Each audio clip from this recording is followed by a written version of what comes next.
सावीला दामिनी फसवणार का आपल्या जाळ्यात?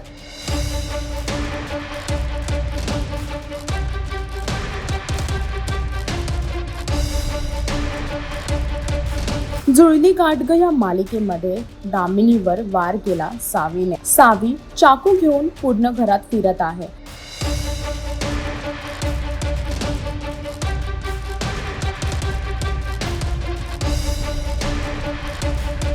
आणि वार करण्याची धमकी सुद्धा सर्वांना देताना दिसत आहे. सावीच्या डोळ्यात पाणी आहे आणि तिथेच सावीची आई स्वतः म्हणते की सावीला इथून जावं लागेल.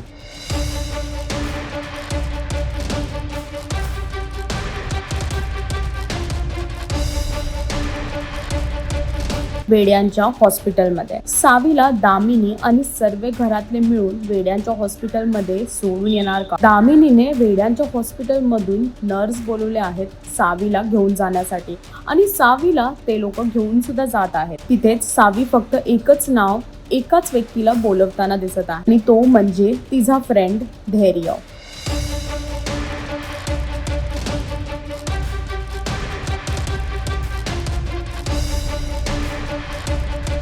पण धैर्यला अटक झाली आहे आणि त्यामुळे त्याला घरी काय घडतंय, सावी बरोबर काय घडतंय याबद्दल त्याला काहीच नाही माहिती. आता जेव्हा धैर्य सुटून घरी येणार आणि त्याला सावी नाही दिसणार, त्यावरती धैर्यचं काय रिॲक्शन असणार जेव्हा त्याला समजणार की सावीला वेड्यांच्या हॉस्पिटलमध्ये भरती केलं गेलंय, त्यावरती त्याची काय रिॲक्शन असणार आहे हे पाहण्यासाठी तुम्हाला जुळली गाठ ग ही मालिका पाहावी लागेल. आणि अजून असे लेटेस्ट अपडेटसाठी टेलीचक्कर रिजनलला सबस्क्राईब करायला विसरू नका.